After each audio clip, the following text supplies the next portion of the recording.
This is happening. Washington is now bracing for the release of the redacted Mueller report. We're told it will happen Thursday morning.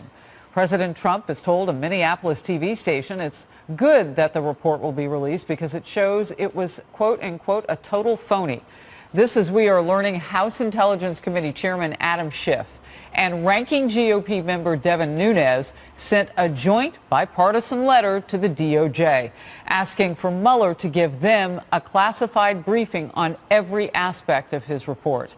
Ken Starr joins me now, independent counsel and former Solicitor General, and of course made famous by the Ken Starr report, which looked into the Clintons, and your 11 points led to the impeachment of former President Bill Clinton. What are we waiting for exactly? What will this document look like, do you think? And it goes to Congress and the American people. Right. It's going to go out, but I predict, Harris, that we're all going to be a little frustrated. We'll be reading along, and then there's a redaction. Maybe it'll be one paragraph, one sentence, but more likely we're going to see significant redactions with explanations. Hey, this is why this was redacted. So it's going to be, frankly, a somewhat tedious process, a laborious process. So stay tuned, because more of this will eventually come out, including through the mechanism that you just described, because there are going to be members of Congress who are going to want to hear from Bob Mueller, and that's all to the good, because we are in favor of transparency, and then people can come to their judgment about the entire investigation. So we have known now for weeks that this is what the AG William Barr would do. He's going to follow those rules and regulations and release this report. Likely it would be redacted. If Democrats want to get it unredacted for them, they can go to a judge and bypass that grand jury testimony. But this Right. now from the Judiciary Chair Nadler suggesting that William Barr is releasing the Mueller report close to Easter and Passover. Let's watch. Barr will hold a press conference Thursday afternoon to give his explanation of all this, exactly as he did 4 weeks ago, just before, the day before Good Friday, Passover Seders, and Easter Sunday, just so nobody else can function too well. Is he talking about limiting attention? What is the point there? Well, we are obviously coming up to very sacred days and two great faiths. So I appreciate his point. On the other hand, Bill Barr has been saying, I'm trying to get this out. I'm trying to get it out as soon as I possibly can. So we've been on notice for some time that it will be mid-April. Here we are. And that it's going to be this week. So I don't see how Bill Barr can sit on a report that's ready to release saying, I'll just remain quiet because of these sacred days and observances. So I think Bill is doing the Attorney General is doing the right thing. We need to see this report as soon as possible, and that's what he's doing.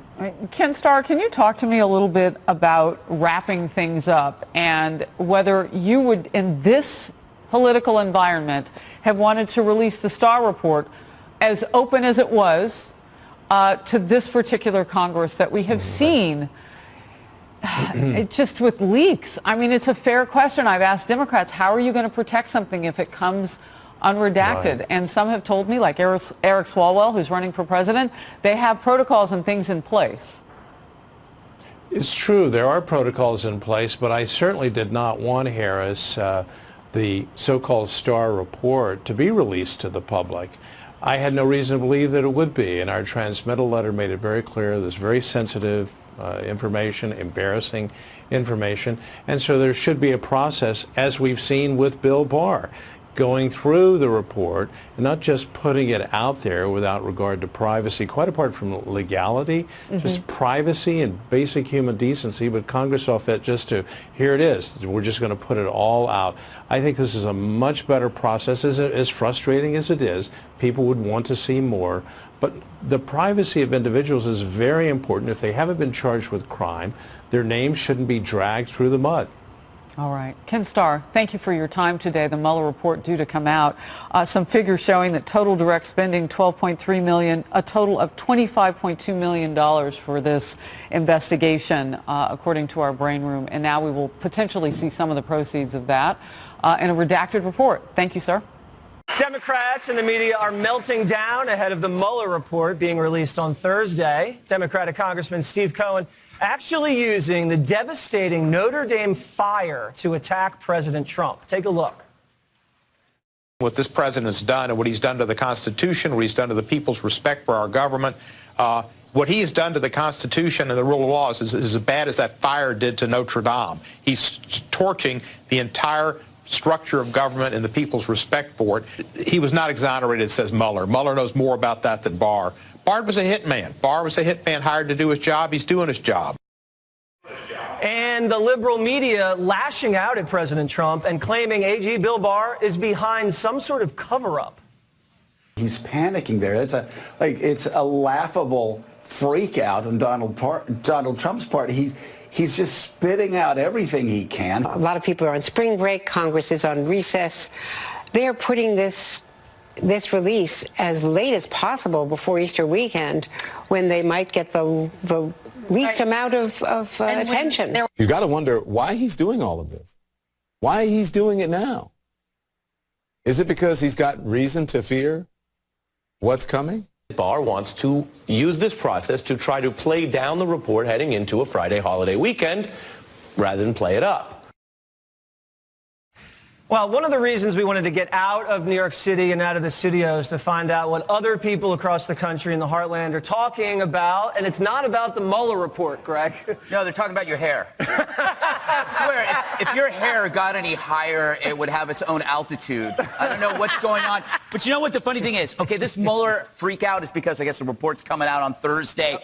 It's like the media, they're like drug addicts who found out there's a new, cheaper drug on the street, and they're getting the cravings. They got the Mueller craving. They should just quit cold turkey. The problem is they can't quit cold turkey because they sold their audience a bill of goods. They made it sound like they made the Mueller report into the Game of Thrones, right?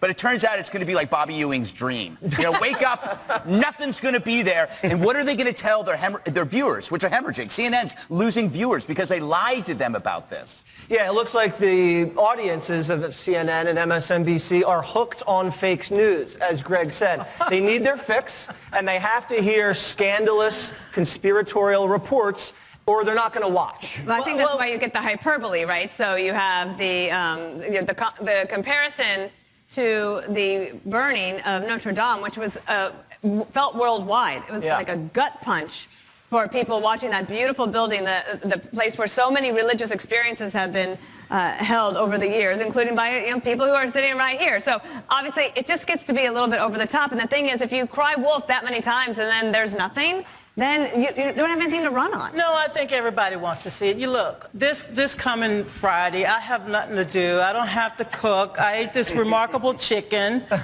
here in Nashville. I'm on a crash diet. So I have the munchies, and I'm waiting for the Mueller report. See, you told me it's like a drug. Yeah, I got the munchies, okay? The munchies. 420 members of Congress. You got the Mueller munchies. I got the Mueller munchies, yes. Right. And I want to read it. I want to read page by page. I hope there's pictures in it, Greg, because if there are pictures, I'll read it faster. You give me some liquor, I'll read it quicker. I missed that. Welcome to Nashville. I've been hanging out with you guys all day, so I know what to expect. No, but seriously, I'm glad it's coming out. I'm glad we get an opportunity to look at it. I'm glad we get an opportunity to finally say once and for all the country was under attack. We know what happened in 2016, and perhaps we can learn from the mistakes of 2016 and don't let them get repeated in 2020. We do know what happened in 2016. Trump won.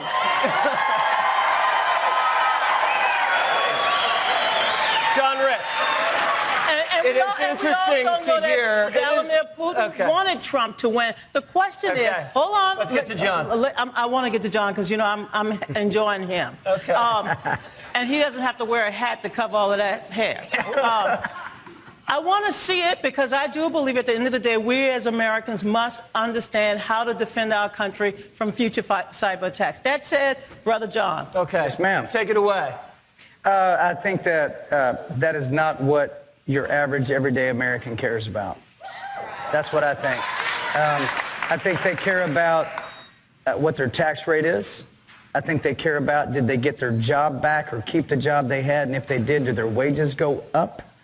That's what I think. You go back to the Bernie Sanders piece, how he sold all these books. How do you think people had money to buy all his books? They got their taxes reduced. That's right. So they went and bought his books. Whether they know that or not, that's what happened. And so, you know, I grew up in a double-wide trailer in Texas, nothing fancy.